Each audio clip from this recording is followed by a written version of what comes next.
Good morning from London, everybody. My name is Neil Poulter, and next to me, my colleague. I'm Tom Beaney.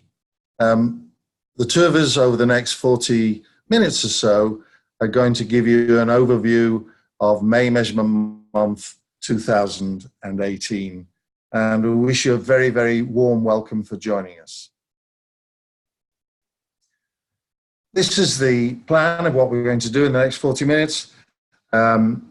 Whistle through the objectives of May Measurement Month to remind you, a quick recap of the results from 2017, then an overview of the global, regional and country numbers and the key descriptive statistics from MMM 2018. Then we'll look at the variation in blood pressure across the readings in 2018 and the numbers with hypertension, and then look at some of the associations between systolic and diastolic blood pressure that we were able to measure in the 2018 campaign. And then we'll move forward. We'll give you a summary of what publications have been produced so far in relationship to MMM and what our plans are for the future, and what will follow other than for publications. What else is going to happen in May Measurement Month going forward? Before we do any of that, I'd like to just wish you a huge thank you for those of you who have been involved. Some of you I know will have been involved with 2017, 18 and 19. Some for various reasons may not have been able to do it every year and may have only just joined this year. But whoever you are, thank you so much for your huge efforts. This could not possibly happen without the massive efforts of volunteers such as yourselves, and we can't thank you enough. And this is the team, some of whom you may or may not recognize, but this is our global project team. We meet regularly via teleconferences and just occasionally face-to-face, but we have regular communications amongst ourselves to make sure that this project keeps going. I'm steering it in the right way thanks to your massive efforts. Thank you from the bottom of our hearts. You have really made this into the project, which I think has now established itself around the world as being very important. Thank you. Okay, here's a reminder of our objectives. The primary objective was very simple. We wanted to increase awareness of the health issues around hypertension amongst the public and in those involved with healthcare. At the same time, we wanted to create scientific evidence that would inform and influence health policy and thereby go on to increase global access to blood pressure screening because we know it's not good enough. And then the third thing was to screen each year at least 1 million people or more. And by design, ideally people who hadn't had their blood pressure measured for over a year. We'll come back to that. And we wanted to get quality data. Building on the initial survey, we wanted to get more data and better quality data to help change policy. So at this point, I'll hand over to Tom, who can give you the key results from 2017. Okay, thank you, Neil. So just to recap what we found in 2017, so we screened 1.2 million people across 80 countries in 2017. Of people who were not on any medication for their blood pressure, we found over 150,000 who had a raised blood pressure. So these are people who have hypertension but were untreated. And that was about 17.3% of all of those who were not on medication. And then we found over 100,000 people of the people who were on medication for their blood pressure who had an uncontrolled blood pressure. And that was about half of all those who were on medication. So just under half, 46.3%. These were the results from 2017. And we'll now have what we saw in 2018. Just a few notes on the methodology for the results in 2018. We collected data on an app. Some data came through on Excel files, and many were also on handwritten forms, some of which were then transferred to Excel. We had about 186,000 that came through on the app, which was about 12% of the total, which was higher than 2017 when we had about 8%. The data was cleaned often in local countries and then sent to us. And then there's a big cleaning process that we went through here. Lots of team members involved in the cleaning process, as you can imagine, with the numbers that we had. And we excluded countries that had fewer than 10 participants on the basis that we weren't sure are these genuine screening sites or were they perhaps incorrectly entered. And an important note is that the data that we had coming in, people were not recruited to the study in a randomly sampled way. This was opportunistic screening. We were screening people in a variety of locations, and so we shouldn't take the results that we see to be the true underlying prevalence. And this was by design. We were trying to screen as many people as possible. We weren't trying to randomly sample with a population-based screening campaign. In terms of how we analysed the data, we collected 3 blood pressure readings for almost everyone, and we used the mean of the second and third reading in our analysis. If we didn't have the second and third reading, then we used a technique called multiple imputation, where we try and work out what the second and third reading would have been based on the other readings. And we take into account people's age, their gender, the country they come from, while we do that. And we've used the standard definition of hypertension, which is used in most parts of the world, which is a blood pressure of above 140 systolic or above 90 diastolic, or in those people who are on antihypertensive medication. And we also took control rates at the same level. So anyone who was on treatment and whose blood pressure was above 140 over 90 was said to be uncontrolled in this study. And finally, we will come on to some of the measures of association, and we've adjusted these for the key factors, which we'll come on to. So to discuss the results, what did we find in 2018? So first of all, how many countries were involved?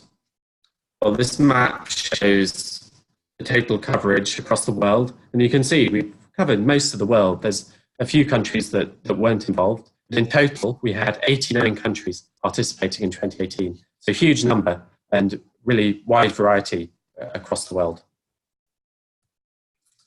So how many numbers in each region? Well, in Europe, we had 80,000, 93 in Northern Africa and the Middle East, 150,000 in Sub-Saharan Africa, 190,000 in the Americas, in North and South America. We had almost 300,000 in Southeast Asia and Australasia, 300,000 in East Asia, and then almost 400,000 then in South Asia, which comes to a combined total of just over 1.5 million. So 25% more than we had in 2017. So a huge number. And if you think over the 2 years, then we've screened 2.7 million people. Now, in the interest of time, I'm not going to go through every single country. We've included only those with over 1,000 participants in these tables. And again, I won't talk through all the individual countries as there are so many, but if you want to pause it and have a look at your own country, then please do.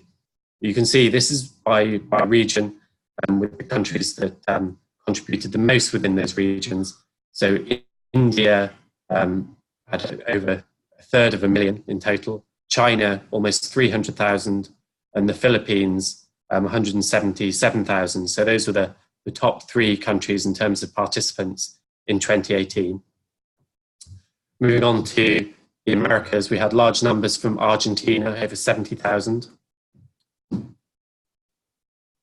In Sub-Saharan Africa, almost 50,000 from Kenya, and 19,000 almost from the DRC.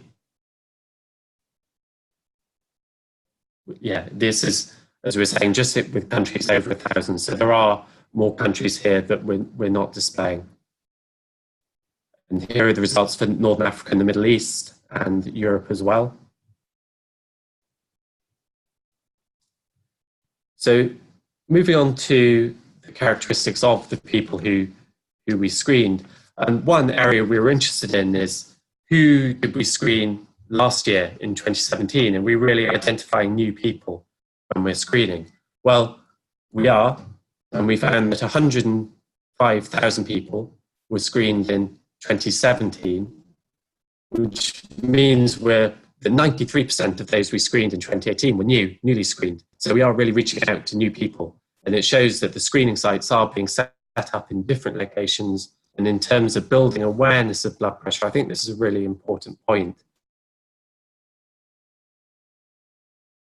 We are reaching new people. And a new 2018 was how many people were aware of having hypertension. And we combined people who said they were aware and people who said they were on medication. And we found that 1/3 people, about a quarter of all those screened, were either aware they had hypertension or were on medication. And of those, about 82% were on medication. So only 18% of those who were aware of having hypertension were not on medication. So a relatively small number globally.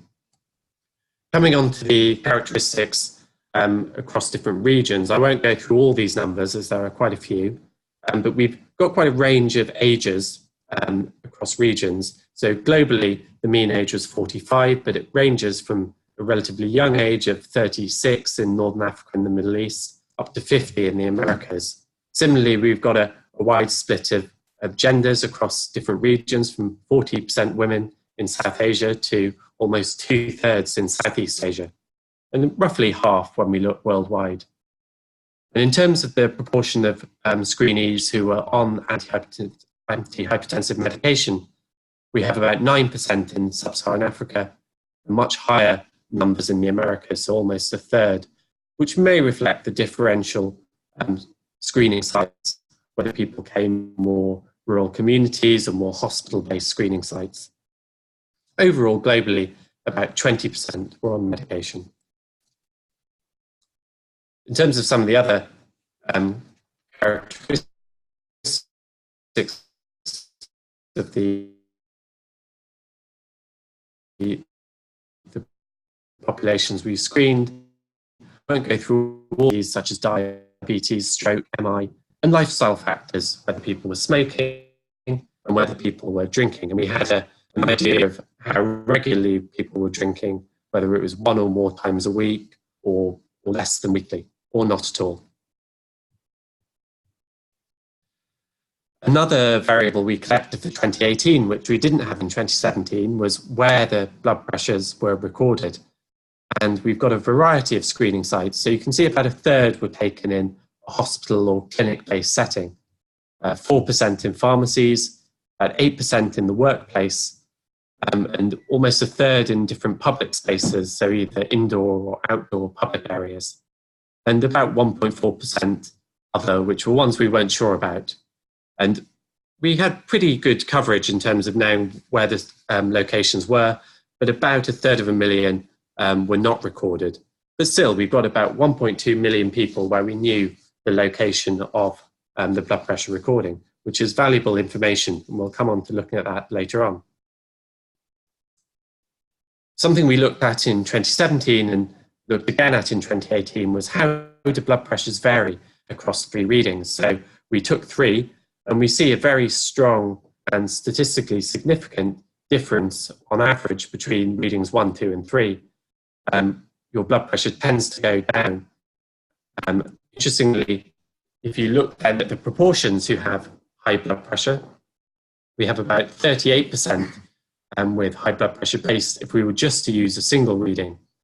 Now, if we use the mean of the second and third, which is what we did, the proportion is 33.5%. So we've got a large difference of 5% total across the world if we use just the first reading to the mean of the second and third. Now, 5% may not sound a huge deal, but if you're accounting for 1.5 million people, that's actually about 75,000 people just in May measurement month who would have been diagnosed with hypertension based on a single reading compared to if we use the second and third.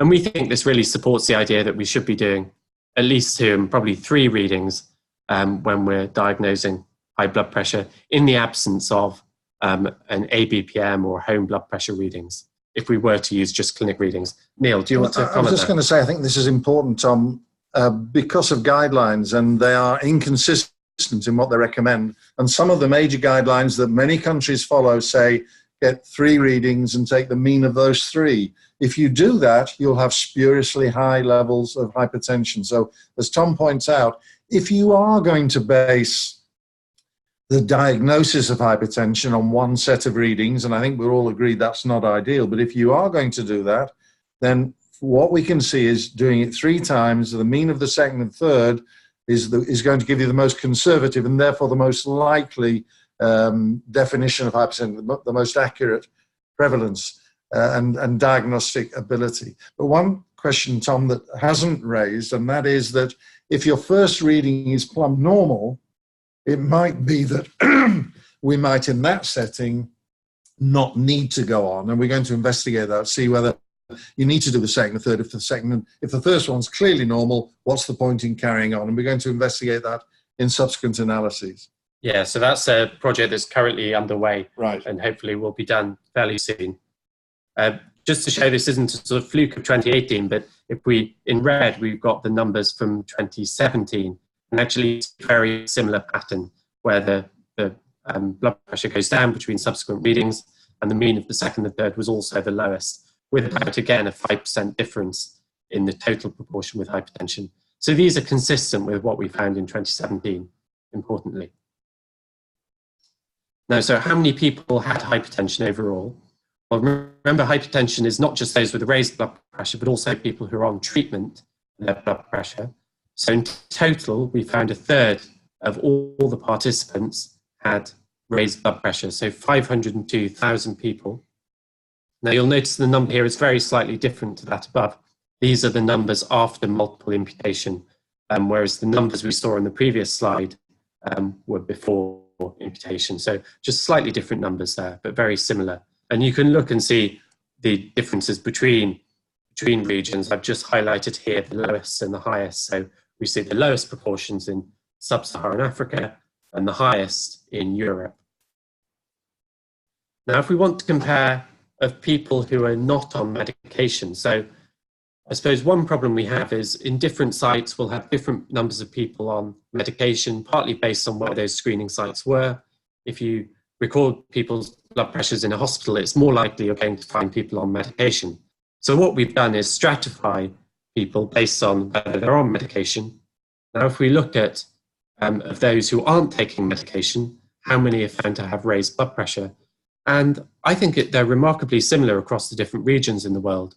Overall, 18% were found to have high blood pressure, and it ranges from 15.4% in East Asia to 21.5% in Southeast Asia and Australasia. Relatively similar numbers. Now, if we look at people who are on medication, so we're looking at the control rates for blood pressure, we see some more variability between regions.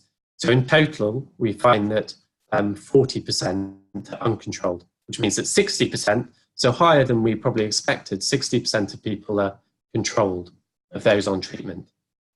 And this ranges from almost 30% in South Asia up to 55% uncontrolled in sub-Saharan Africa.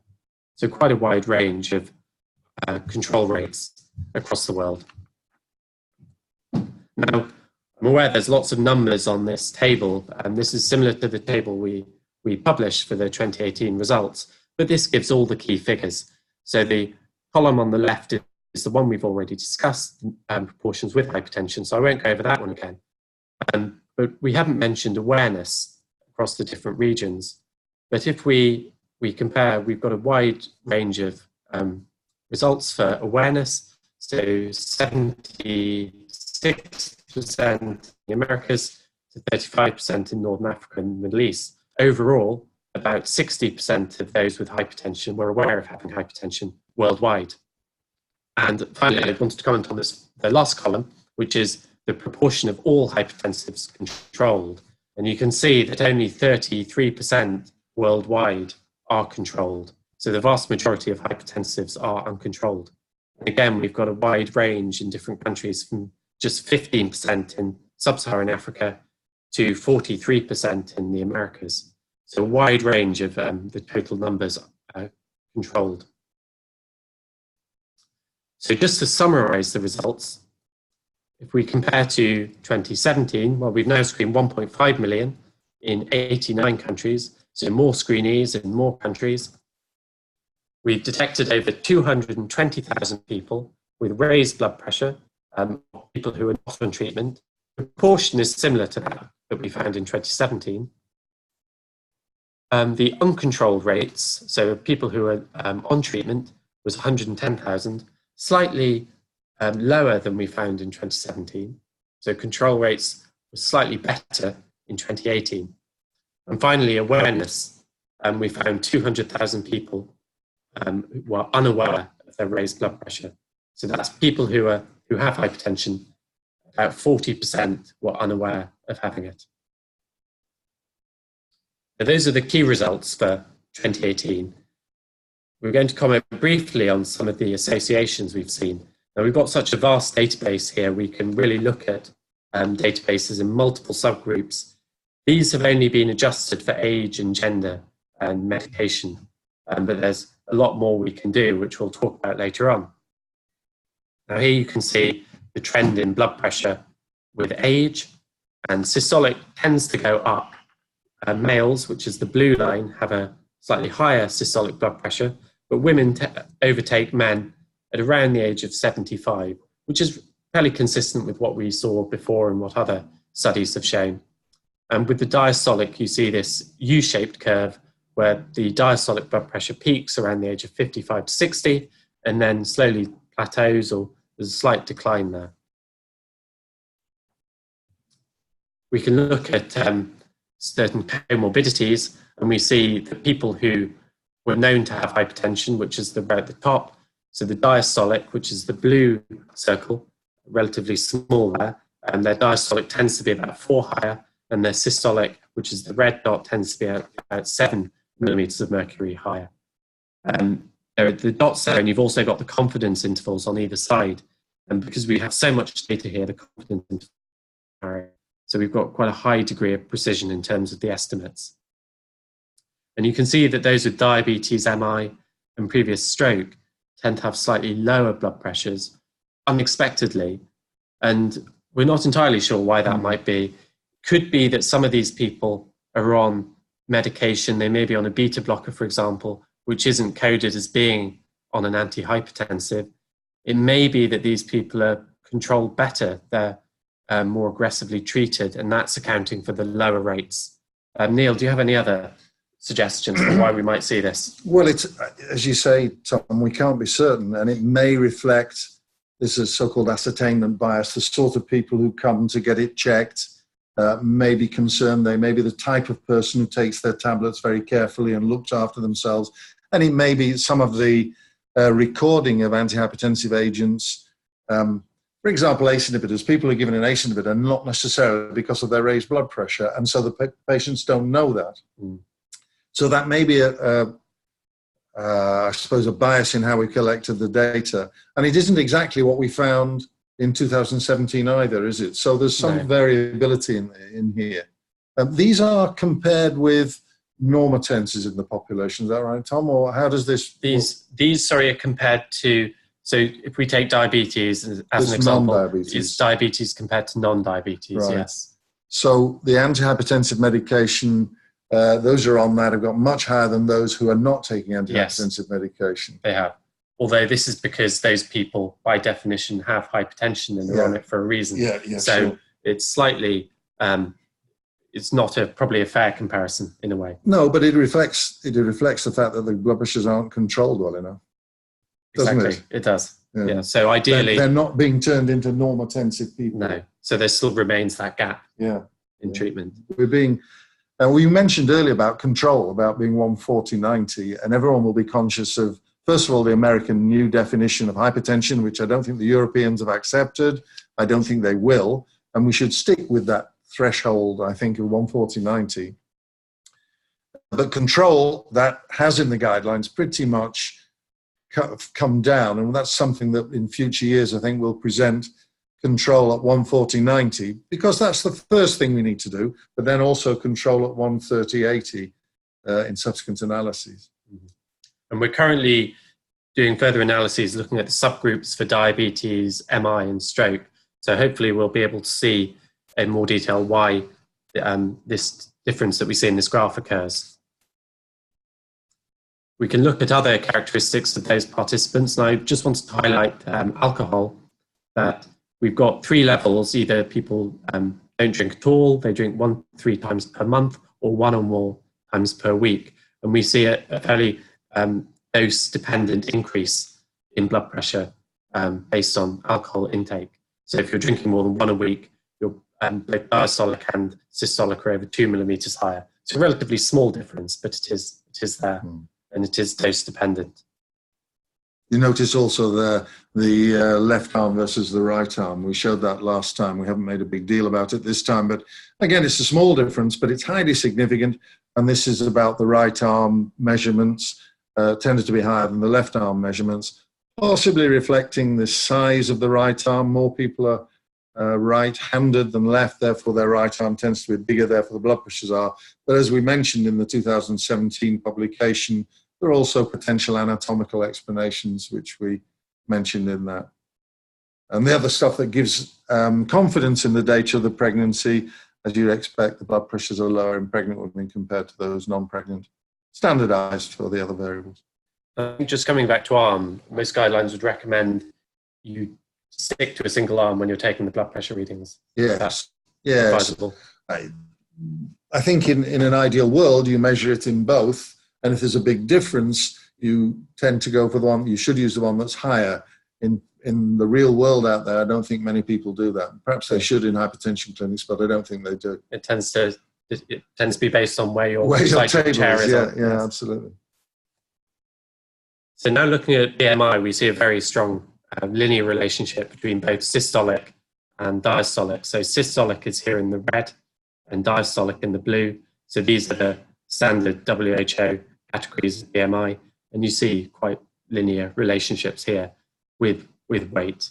That's extraordinary, isn't it? Because lots of these data for the BMI, a proportion, I can't remember what proportion, were estimated. These weren't just necessarily measured. We didn't have the capacity in all the sites to measure height and weight. So some of these are estimated. And despite that, you see that absolutely superb linear relationship, which gives you a lot of confidence in the data that have been collected. So it's a big thank you to everybody again. This highlights what excellent data is being collected. It is, and we did do a comparison of those that were estimated compared to those that were measured, and there was no difference. So the BMIs that were estimated were very accurate. Now, the new factor we looked at in 2018 was where the blood pressures were measured. So we've got a range of blood pressures here according to the different site of measurement. And if you remember from earlier, about a third were taken in the hospital or clinic setting. So we've used that as the baseline. But pharmacies tended to have the lowest blood pressures out of all the sites, and workplaces the highest. So again, what explains this? Well, could it be work-related stress? People at work are more stressed and their blood pressure is slightly higher. Pharmacies, not sure what they're doing, but they tend to be people tend to be more relaxed, possibly, or it's reflecting the type of participants who are going to these sites. So I think we could look at the pulse rates, couldn't we, of the workplace measurements and see if that's different. We could look at, as you'll see, there's association with the pulse rate. So that's something we could look at.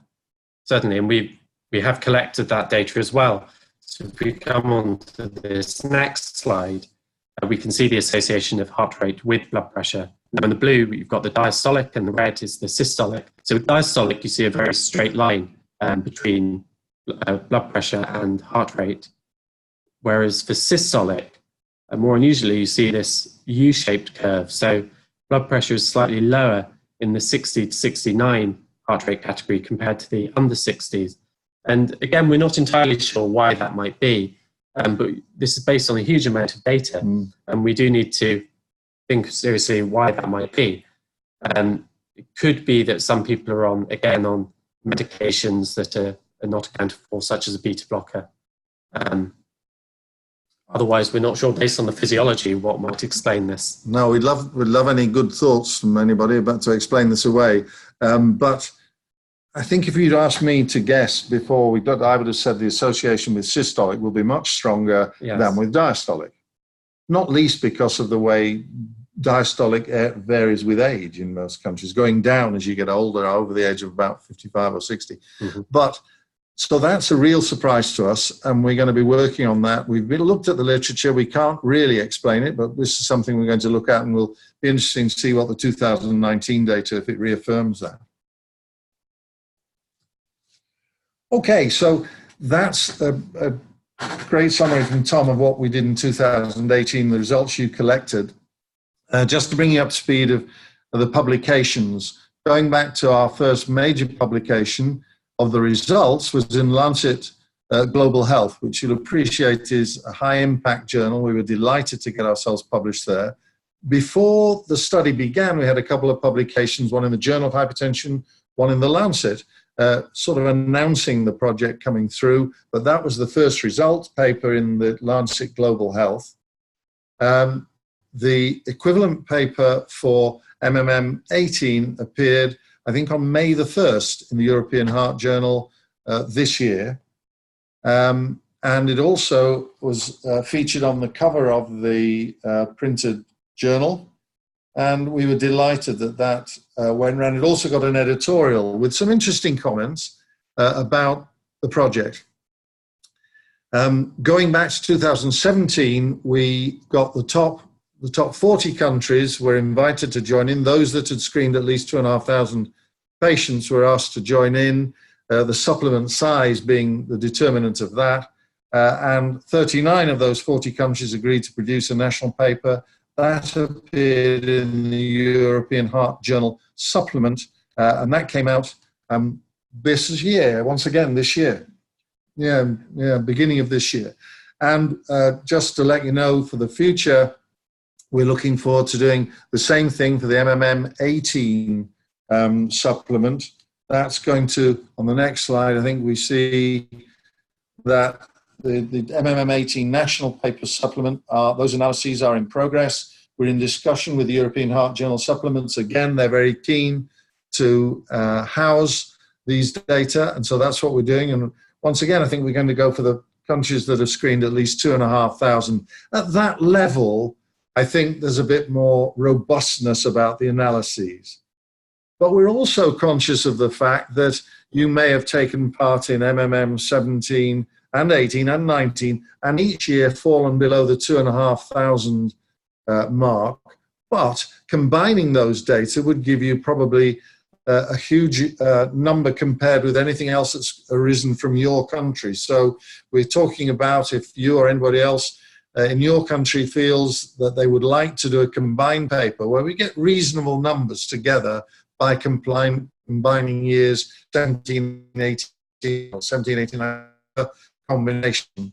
Those publications are a good idea, and we'd be keen to foster support for those in terms of providing the template and reviewing them through the International Society of Hypertension. At the moment, we've got several subgroup analyses going on based on the database from 17 and 18. We're looking at those who've had myocardial infarction, separately those who've had strokes.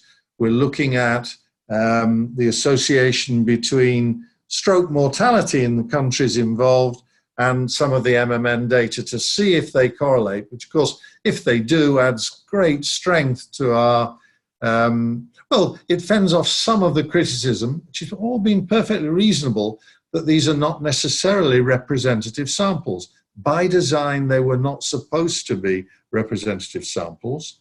But if we see an association between stroke mortality and some of the data we're picking up in MMM, then that's very important bits of information and will help us to use the data to influence policy. So in the meantime, we want to continue to increase awareness with another survey in MMM20, and from our point of view, we want this to carry on as long as we can get support to do so. And then obviously key in this, as you will have seen from one of our earliest slides, the ultimate aim is to use these data to change policy. And we hope very much to raise money, to get meetings together, to be able to produce documents to help sites, countries influence the policy within their countries to get better screening, better management of blood pressure. So that brings us to the end, and I'd like to just start by saying a big thank you to all of you again. Just without your huge efforts, volunteers from all over the world, none of this could happen. A little bit of a local special thank you to the whole MMM team, and to Tom and his team of statisticians, volunteer statisticians. There are 4 or 5 who support Tom and pull all this together. I think if you look back over 2017, 250,000 people were detected either untreated hypertensive or inadequately treated hypertensive. 2018, 1/3 were either untreated or inadequately treated hypertension that we found. So over 580,000 people have been detected inadequately treated or untreated hypertension. And we don't know yet our numbers for 2019. We're pretty close to getting all the data in, and we'll know within a few weeks. So this is a huge achievement. If you look at the BMJ recently, it showed in a relatively small number in China that just telling people to go and get their blood pressures sorted out somewhere else and given some advice of non-pharmacological measure, that made a big difference to blood pressures, about 6 millimeters, a big difference. And that's what we're doing all around the world.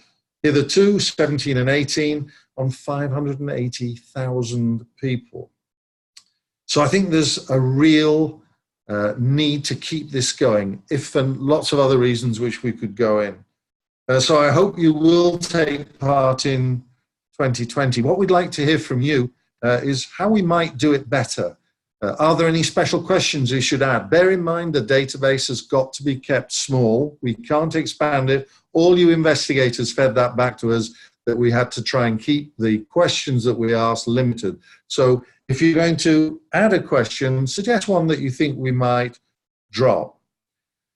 How might we do this whole thing better in 2020 and subsequent years? Well, obviously, if we could get more money to support you, to support your volunteers, to provide some infrastructure locally, and we're trying very hard to do that. One thing you might want to ask us is, of the analyses we've done, are there any new ones that you can think of that we should be doing? Give us your thoughts on that if you've got any, and indeed any other concerns that you've got about what we've done so far or how we're doing it. We would like to hear back from you. Obviously, it would be great to be face to face. We can't do that because of funding.